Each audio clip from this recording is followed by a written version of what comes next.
Orihuela, vista desde el puente de Rusia. Llegamos al puente de Rusia y, como no, en él nos está esperando Antonio Mazón. Antonio, hola, ¿qué tal? Muy buenas. Buenos días, Alfonso. Antonio, ¿en qué siglo andamos? Hoy vamos a recorrer el siglo IX. Vamos allá.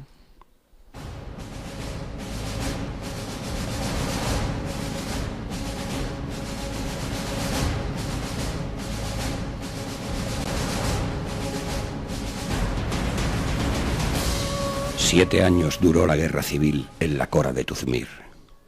En los días de Abderramán II se fundó Medina Murcia. El emir ordenó al gobernador que se trasladase a ella, y así se hizo. Desde entonces fue capital, centro del poder y cuartel militar del emirato. Cuando estuvo terminada, ordenó la destrucción de ello. Después derrotó a los mayus, esos demonios del norte que durante 7 días saquearon Sevilla. Pero las velas negras volvieron, y esta vez los vikingos sembraron el terror en Uryula.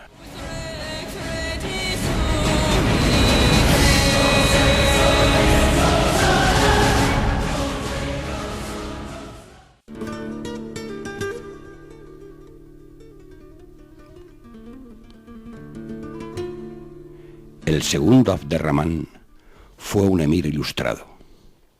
Adoraba la poesía, la literatura, la filosofía, las ciencias y la música, haciendo de Córdoba la ciudad más culta, civilizada y famosa del mundo. Pero su gran pasión fueron las mujeres. Dicen las fuentes que nunca tomaba hembra que no fuese virgen, y cifran sus hijos en cerca de 1 centenar. Sus 2 primeros conflictos tuvieron como escenario la Cora de Tuzmir. Sofocada la rebelión del Valenciano, su reino había quedado prácticamente pacificado, pero esta provincia periférica seguía sin control. Ya dijimos que fue aquí donde su tío abuelo reclutó el ejército con el que intentó disputarle el trono. Las luchas tribales entre árabes y a la vez contra el emirato no cesaron, sobre todo en Ello, una de las 7 ciudades señaladas en el Pacto de Tuzmir, cuya ubicación sigue siendo muy discutida. Rodeada de tierra fértil, en ella convivían 2 etnias de la península arábiga, los norteños mudaríes y los yemeníes, del sur, enemigos ancestrales que andaban matándose entre ellos y arrasando haciendas. Y cuando el emir enviaba tropas para someterlos, se dispersaban, para volver pronto a las andadas. Esta soterrada guerra civil se mantuvo durante años, y cuentan las crónicas que el detonante de la lucha sin cuartel fue una humilde hoja de parra. Que un yemení llenó el Lorca un cántaro de agua y para tapar su boca arrancó una hoja de los viñedos de un mudarí. Este, sintiéndose burlado, le dio muerte.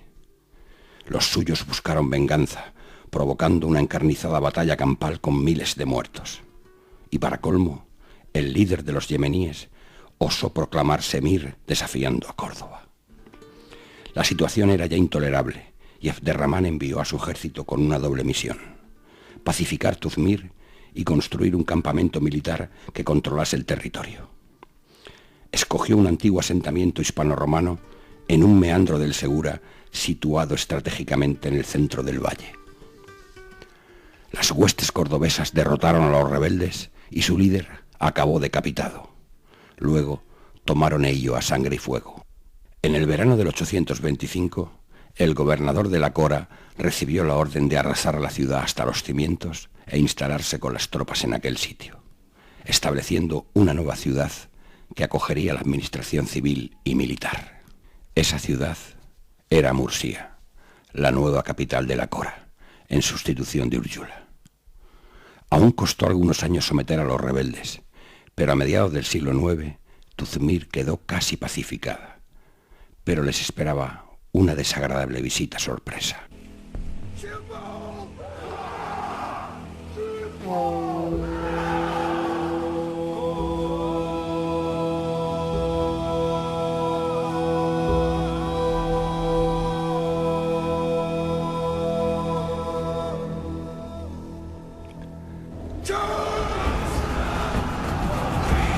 Tras asolar las costas de los francos, en el 844 los normandos llegaron casi por accidente a la península por primera vez. En la tierra de Santiago, como llamaban a Galicia, Ramiro I, rey de Asturias, mató a muchos y quemó buena parte de sus navíos. Pero los que escaparon tuvieron tiempo de saquear Lisboa y remontar el Guadalquivir para asolar Sevilla. Las huestes califales les aplicaron otro severo correctivo en la batalla de Tablada. A pesar de la victoria, Abderramán II pactó con los mayús, como les llamaban los musulmanes, y los demonios del norte ya no volvieron durante el resto de su emirato. Los supervivientes de aquella aventura contaron a su regreso las riquezas que habían visto en Al-Ándalus.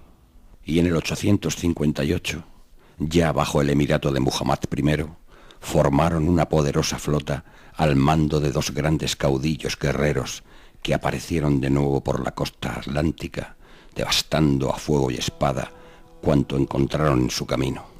Entraron por la ría de Arousa y sitiaron Santiago, pero de nuevo las tropas asturianas los pusieron en fuga, perdiendo hombres y barcos. Asaltaron Lisboa, saquearon Algeciras y buscaban el Guadalquivir para remontarlo de nuevo. Pero el emirato había aprendido la lección y tenía dispuestas atalayas y una importante flota de guerra que se apresuró a interceptarlos. Los normandos desistieron y optaron por dividirse. Una parte asoló Mauritania y el resto costeó el sur de la península y, doblando el cabo de Gata, llegaron a la tierra de Tuzmir, donde el orden cordobés brillaba por su ausencia. Sin defensas en la costa, remontaron el Segura y cayeron por sorpresa en Úrjula. Siempre se ha dicho que penetraron en el castillo, pero tal castillo no existía todavía.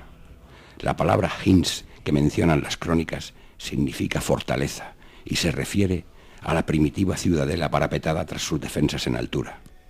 El Hins de Úrjula era, pues, el embrión de la futura Madina. La construcción del castillo se iniciaría medio siglo después. ¿Por qué escogieron Úrjula? Quizás por su fama de capital de Tuzmir, pero sobre todo por su fácil acceso desde el mar para aquellos barcos sin apenas calado.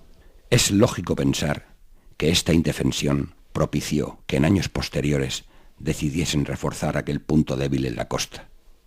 A finales del siglo IX se construyó una rábita o ribat, especie de fortaleza monasterio en el que vivían un grupo de monjes soldados, ermitaños musulmanes muy parecidos a las órdenes militares cristianas, dispuestos a defender el Islam y el territorio.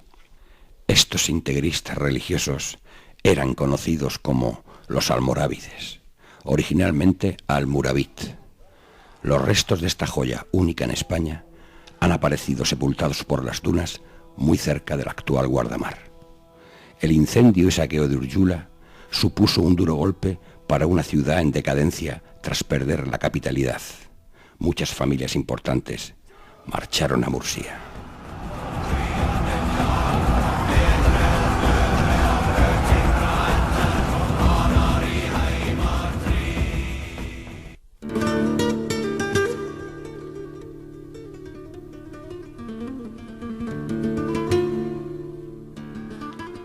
El siglo IX acabó con dos nuevos emires, Al-Mundir y Abdalá, dos torpes hermanos que poco aportaron al esplendor cordobés. Al proclamarse Abdalá, el emirato ardía en rebeliones por los cuatro costados. En Tuzmir, un muladí llamado Daisam se hizo dueño y señor de la Cora. Este cristiano converso, al que las crónicas árabes llamaban perro, hijo de perro, hizo de Lorca su capital y bastión. Armó un respetable ejército de 5.000 jinetes y puso bajo su jurisdicción a Mursilla, Úrjula, Mula, Cartagena, hasta ser acatado en toda la Cora de Tuzmir. Después acuñó moneda y organizó una eficiente administración.